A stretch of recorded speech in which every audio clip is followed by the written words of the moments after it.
తుప్పు పట్టిన షట్టర్లు, అస్తవ్యస్తంగా పడి ఉన్న ప్రధాన రెగ్యులేటర్, కాల్వల్లో కనీసం గుర్రపు డెక్క కూడా తొలగించని దైన్యం. ఇది వైసీపీ పాలనలో తమ్మినేని పాపారావు నారాయణపురం ప్రాజెక్టు దీనస్థితి. గత ప్రభుత్వ నిర్లక్ష్యం వల్ల శ్రీకాకుళం, విజయనగరం జిల్లాల్లో వేలాది ఎకరాలకు నీరందించే ఈ ప్రాజెక్టు ఉనికి కోల్పోయే ప్రమాదకర స్థితికి చేరుకుంది. కూటమి ప్రభుత్వం ఆధ్వర్యంలో ప్రాజెక్టు పనులు పరుగులు పెడుతున్నాయి.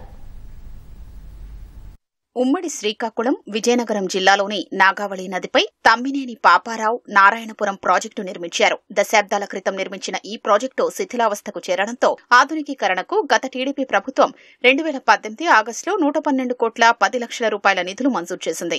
2 ప్యాకేజీలుగా విభజించి ఏ పనులు చేపట్టాలన్నది నిర్దేశించారు. 2019లో అధికారంలోకి వచ్చిన వైసీపీ ప్రాజెక్టు పనుల్ని పక్కన పెట్టింది.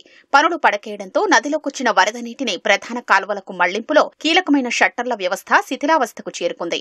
ఫలితంగా 5 ఏళ్లుగా ఆయకట్టుకు సాగునీటి అవస్థలు తప్పటం లేదు.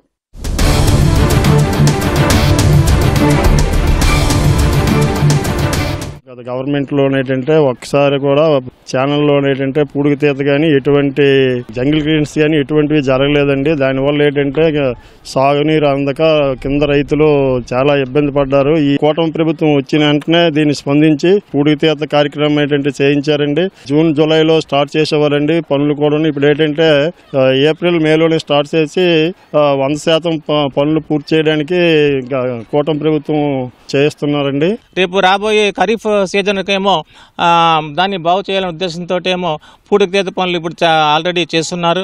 తర్వాతనేమో రిటైనింగ్ వాళ్ళు కూడా వాళ్ళ తీర వరకు కట్టి ఉన్నారు.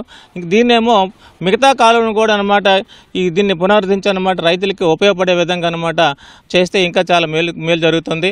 గత ప్రభుత్వం 5 సంవత్సరాలు పని చేయలేదండి. ఈ కూటమి ప్రభుత్వం వచ్చిన వల్ల 5 సంవత్సరాలు పని చేయకపోవడం వల్ల ఇప్పుడు పని చేస్తానండి. ఇది 50,000 ఎకరాల నుంచి మీకు కలుస్తుందండి. త్వరగా పూర్తి చేస్తే కిందకి కూడా నీరు వెళ్తుందండి. కింద రైతులు బాగా ఇబ్బంది పడుతున్నారు. కూటమి ప్రభుత్వం తమ్మినేని పాపారావు నారాయణపురం ప్రాజెక్టు ఆధునికీకరణ పనుల్ని తిరిగి ప్రారంభించింది. తుప్పుపట్టిపోయిన పాత షట్టర్ల స్థానంలో కొత్త షట్టర్ల ఏర్పాటుకు చర్యలు చేపట్టింది. అవసరమైన చోట వీటిని బిగించి ఆయకట్టుకు సాగునీరు అందించేలా చర్యలు చేపట్టారు. దీంతో పాటు కుడి, ఎడమ ప్రధాన కాల్వల్లో పూడికతీత పనులు చేస్తున్నారు. ఖరీఫ్ సమయంలో ఆయకట్టుకు సాగునీరు అందించేందుకు ఏర్పాట్లు చేస్తున్నారు. ప్రభుత్వ చర్యలపై రైతులు ఆనందం వ్యక్తం చేస్తున్నారు. మేము చిన్నప్పుడు కానివ్వండి నారాయణపురం కుడికాలు కానీ ఎడవకాలు కానీ కనీసం ప్రతి సంవత్సరం ఎంతో కొంత పనిచేసేవాళ్ళు. గత 5 సంవత్సరాలు పనే ఎరగం. అందుకు ఈ సంవత్సరం ఏదో కూటమి ప్రభుత్వం వచ్చిన తర్వాత స్పందించింది. నిధులు ఉన్నాయి కాబట్టి, జేకే నిధులు వచ్చాయి కాబట్టి ఆ నిధుల ద్వారా పని మొత్తం పూర్తి చేస్తే అన్ని నియోజకవర్గాల, అన్ని మండలాల రైతులు కూడా సుఖశాంతంతో వ్యవసాయాలు చేసుకుంటారు. కానీ కాబట్టి మేము దాన్ని అంగీకరిస్తున్నాం. ఈ ఊరికి కాలువ ఈ తూడు పెట్టేసి నీరు పారట్లేదు. పారపోని వల్ల పంటలకి చాలా నీళ్లు అందట్లేదు. దిగువ కూడా పొందూరు అదంతా బాగా నీరు తక్కువ. ఎచ్చర్లు అటు సైడు వాళ్ళకి నీరు అందట్లేదు. ఈ కాలువ ఈ రకంగా దవ్వితే మాకు ఉపయోగపడద్దండి.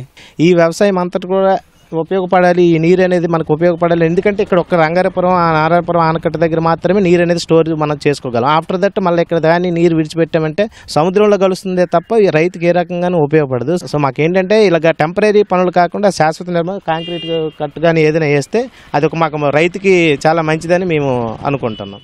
ప్రాజెక్టు ప్రధాన కాల్వలతో పాటు పంట కాల్వల్ని శాశ్వత ప్రాతిపదికన బాగు చేయాలని రైతులు కోరుతున్నారు.